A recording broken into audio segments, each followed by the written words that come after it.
आणि यानंतर थेट जाऊयात नारायण राणे सध्या बोलतायत. 40 वर्षात जे मिळवलं याने 2.5 वर्षात शिवसेना साफ करून त्यासाठी आणि मराठी माणसासाठी, मराठी तरुणांसाठी, नोकरीसाठी, पोटापाण्याच्या प्रश्नासाठी ज्या मराठी माणसांनीच शिवसेनेला आधार दिला, ताकद केली, शिवसेना नावावर उदरनिर्वाह चालवला ह्या लोकांनी, आणि आता मराठी भाषेवरून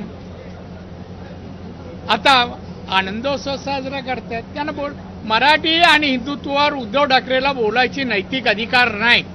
उद्धव ठाकरेंचा आजपर्यंत अनुभव पाहता राज ठाकरे खरंच त्यांच्यावर परत एकदा विश्वास टाकावा असं वाटतंय वैयक्तिक म्हणजे अगदी तो त्यांचा वैयक्तिक प्रश्न आहे, आमचा मार्गदर्शनाचा प्रश्न नाही. वैयक्तिक शेवटी घर आहे, बंधुत्व आहे, कोणी कुठे जावं त्यांचा वैयक्तिक प्रश्न आहे. प्रश्न विचारतो आता नेमकं तुम्ही निर्णय काय घेणार आहात? तुम्ही एकत्र राज ठाकरेंसोबत मी? नाही उद्धव ठाकरेंना माध्यमाचे प्रश्न विचारतात की तुम्ही आता राज ठाकरेंसोबत जाणार का, युती करणार आहात का, हा प्रश्न विचारतो. सांगतात महाराष्ट्राचे जे मनात आहे ते घडणार आहे, म्हणजे महाराष्ट्रात हे कधीच म्हणू शकत नाही. राजनी शिवसेनेत यावं काय यांचं अस्तित्व राहणार नाही ना. राज आला शिवसेनेत काय तो प्रमुख शिवसेनेचा राज ठाकरेच होणार, उद्धव ठाकरे नगण्य. त्यामुळे तो स्वतःहून नाही बोलवणार, काय स्वतःचं अस्तित्व आहे. एकतर माननीय बाळासाहेबांनी या जवळपास 48 वर्षात जे मिळवलं याने 2.5 वर्षात शिवसेना साफ करून टाकली. त्यामुळे शिवसेना राहिलीच नाही. शिवसेना आता एकनाथ शिंदे यांची शिवसेना कुठे आहे? ही डुप्लिकेट आहे, ओरिजिनल एकनाथ शिंदे आहे.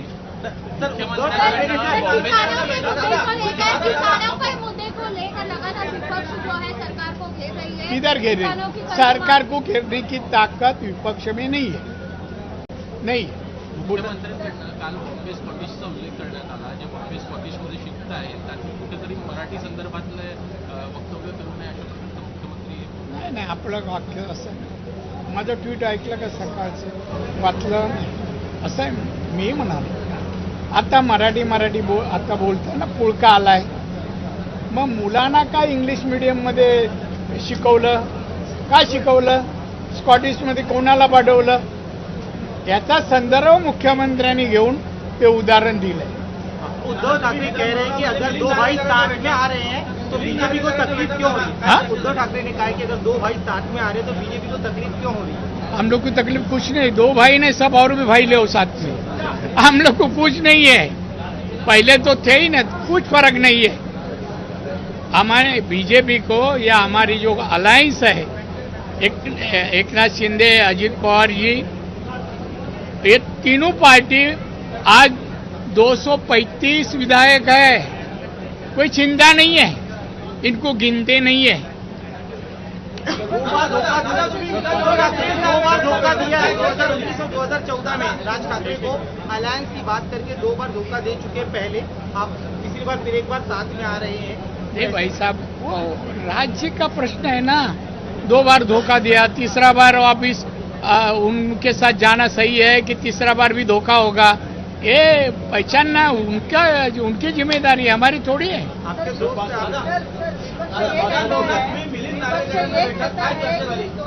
कुठे भेटलो? भेटीची व्याख्या काय आणि तुम्ही पत्रकार व्याख्या. लिफ्टमधून बाहेर पडलो, समोर 3-4 2-3 पत्रकार आणि मिलिंद नार्वेकर होते. मग आम्ही बोललो कसं काय, बरं आहे ना? हा बोलले सुखी आहे. सर इनके खुद के बच्चे जो हैं वो इंग्लिश मीडियम में पढ़ते हैं. इनके खुद के बच्चे, खुद के इनके खुद के ऐसा बोलना क्यों लगता है? खुद के बच्चे इंग्लिश मीडियम में पढ़े और मराठी और हिंदी पर राजनीति करते हैं, क्या कहना चाहेंगे? रिपीट करिए. उद्धव ठाकरे, राज ठाकरे उनके बेटे हैं, वो खुद इंग्लिश मीडियम में पढ़ चुके हैं, लेकिन फिर भी मराठी और हिंदी पर राजनीति राजनीति के लिए कुछ तो वजह चाहिए ना, वजह चाहिए. उनको कोई मिलता नहीं है. लोगों का किसी तरह का, किसान हो, कामगार हो, किसी लोगों का, ये महाराष्ट्र की जनता का प्रश्न वो उठा नहीं सकते. ताकत नहीं कि मुख्यमंत्री था जब भी कुछ किया नहीं. 2.5 साल में 2 दिन तो मंत्रालय आए, उनका काम कुछ भी नहीं था, आज भी नहीं है। आज भी दूसरे उठा रहे हैं कि मराठी का मुद्दा, तो ये उसमें ज्वाइन होना चाहते हैं, बस श्रेय लेने के लिए। श्रेय तो मिलने वाला नहीं, ये पाप तो उनका ही है, प्रस्ताव उन्होंने ही लाया। सर, सत्ता पक्ष विपक्ष वाले ये कहते हैं कि सत्ता पक्ष वाले ही नहीं चाहते कि दोनों भाई आम्हाला काय फरक पडतो, हे कोण तेच सांगतात ना, कशाला महत्व स्वतःच घेतात, कोणाला काय पडलं नाहीये। 2 भाव एकत्र या आणि अजून काय करा म्हणा, त्या भावाला म्हणा उद्धवला मातोश्रीचा 1 भाग देतोस का, एवढं प्रेम होतू जातं इतर। ते म्हणतात हे खोटं बोलतात पण रेटून बोलतात, त्यांना सवय झाली आहे राजकारणाची। हा उद्धव ठाकरेला ना, मी तेच म्हणतो उद्धव ठाकरेला। मनसे की ओर से जो हिंदी भाषी है उन पर जो है अमानवीयता से उनकी पिटाई करना, किस तरह से एक वीडियो बाहर आया है, क्या? एक वीडियो सामने आया जिसमें मनसे के जो कार्यकर्ता एक दुकानदार को मारते हुए कि मराठी नहीं बोलते, किसको मारते हुए? एक दुकानदार हिंदी भाषी दुकानदार। अभी मैं तो ये बात आपसे सुन रहा हूँ, मुझे मालूम नहीं है, मगर किसी भाषिक को इस तरह का, किसी भाषिक को वर्तन इस तरह का नहीं करना चाहिए। मैं समझ मिठाई की बात करूँगा, मगर किसका द्वेष नहीं होना चाहिए।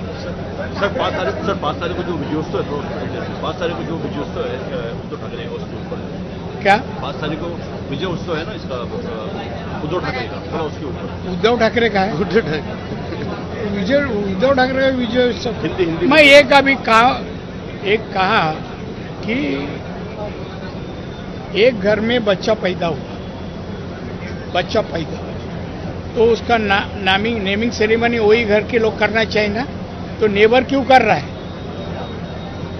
ये बच्चा उनका नहीं है। शिवसेना ने मराठी आदमी का कोई मुद्दा, मराठी यूथ का कोई मुद्दा, नौकरी, पेट का सवाल, एक किसी मुद्दे हल करने का काम नहीं किया उद्धव ठाकरे ने। तो अभी मराठी क्यों करते हैं? कभी नहीं किया। उनको पूछो कितने मराठी यूथ को तू नौकरी दिया है, कोई पॉलिसी लाया? नहीं।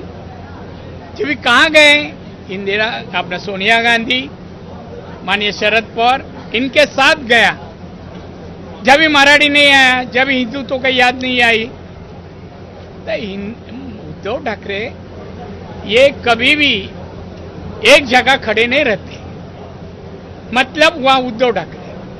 ठाकरे गटाकडून असं आवाहन केलं जात आहे की जी आर आणा, जो आम्ही निर्णय घेतला होता तर जी आर आणा आणि जाळा, सत्ताधारी कृतीचा पायंडा राबवतात, आता कोणताही जी आर उद्धव ठाकरेंनी काढला नव्हता असं म्हणताय, परंतु जी आर आणून अहो जी आर आता एवढं सरकारी डॉक्युमेंट, तुम्ही पण जा सरकार ऑफिसमध्ये सांगा की आम्हाला त्या डिपार्टमेंट आम्हाला जी आर दाखवा।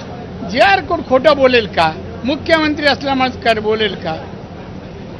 आता ह्यालाच म्हणतात ना, खोटं बोला पण रेटून बोला, त्याचं नाव उद्धव ठाकरे। मनसे देखील आता आरोप करत आहे की 2 भाऊ एकत्र येतात, त्यामुळे मराठीची ताकद जी आहे ती महाराष्ट्रात असणार आहे, त्यामुळे राज्य सरकार जे आहे ते घाबरलं आणि म्हणूनच जी आर मागे घेतला। कोण घाबरलंय? आरोप करतात राज्य स्वतःच म्हणायचं घाबरलंय का? घाबरून एकत्र येतात 2 भाऊ, थंडी लागते एकत्र येतात, तसे येत आहेत घाबरून। यांना कोण घाबरत नाही हो? कोणी दोघांनी पैकी कोणाला कधी कानफडत मारलंय का? शिवसेना एवढी मोठी झाली, 59 वर्ष आहे शिवसेनेला। शिवसेना वाढीवसाठी किंवा शिवसेनेवर जे चालून आले त्यांच्यावर काय केलं उद्धव ठाकरेंनी? कुठे होता? कर्तृत्व शून्य असलेला व्यक्ती म्हणजे उद्धव ठाकरे। आता बस झाला आजच्यासाठी, उद्या भेटूया आपण। चला, नमस्कार। हा कोणाचा मला माहित नाही, कोण गोगावणी पण ओळखत नाही। नमस्कार।